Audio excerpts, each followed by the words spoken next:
হবিবপুরে ভোটের ডিউটিতে এসে আক্রান্ত শিলিগুড়ি মহিলা থানার আইসি। মহিলা থানার আইসির মাথা ফেটেছে এই ঘটনায়। ইটের ঘায়ে আহত হয়েছেন এক মহিলা এসআইও।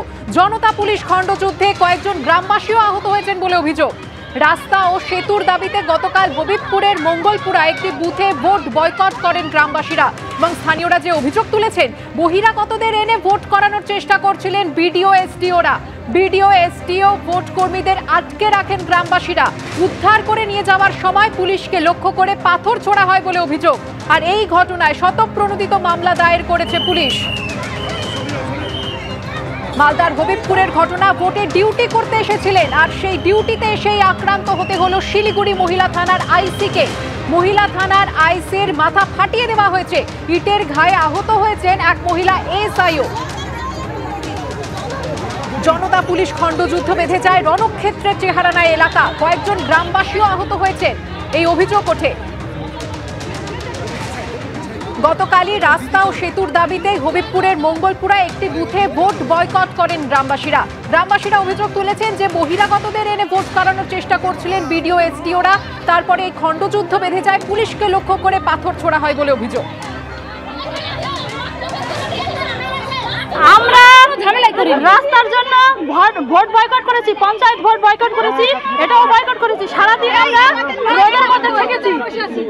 বিডিও সাহেব আর ডিএম সাহেব দুজনে মিলিতভাবে বাইরে থেকে 3 জন লোক নিয়ে এসে আমাদের সাথে বক্তৃতা দেওয়াকালীন চোরাই ভোট করেছে।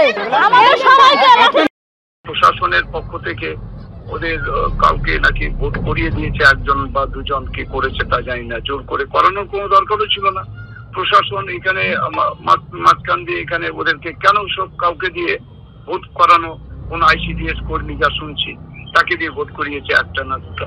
রাজ্য প্রশাসনের কি এটা দায়িত্ব ছিল যে ওখানে চড়াও কারো উপরে কাউকে আক্রান্ত করা?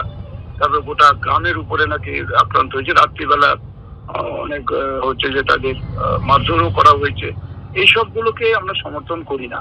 মানুষ তার গণতান্ত্রিক অধিকার আছে, বলতেই পারেন, তারা বলেছেন। তারপরে যদি কনভিন্স করে তাদেরকে বুঝিয়ে ভোটটা করাতে পারতেন, পলিটিক্যাল পার্টির সবাইকে নিয়েও করতে পারতেন।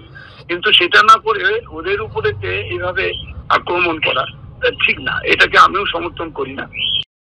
গতকালকে যে ঘটনা, সেটা সম্পূর্ণরূপে বিজেপি দায়ী। কারণ আজকে বিজেপি পশ্চিমবঙ্গের সম্মানীয় মুখ্যমন্ত্রীকে হেনস্থা করতে গিয়ে গরিব মানুষকে মেরে ফেলার ভিন্ন চক্রান্ত করছে। যদি রাজ্য সরকার পকেট টাকা পরিশোধ হতো, তাহলে এই ধরনের সমস্যার সৃষ্টি হতো না, গ্রামবাসীর খুব আজকে সামনের দিকে আসতো না।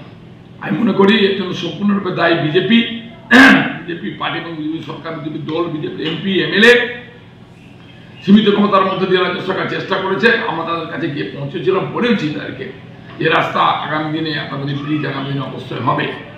কিন্তু যে কোনো কারণে হোক কিছু বিজেপি লোক সেখানে ঢুকে যাওয়ার কারণে সেটাকে উস্কে দেয় এবং সমস্যার সৃষ্টি হয়েছে।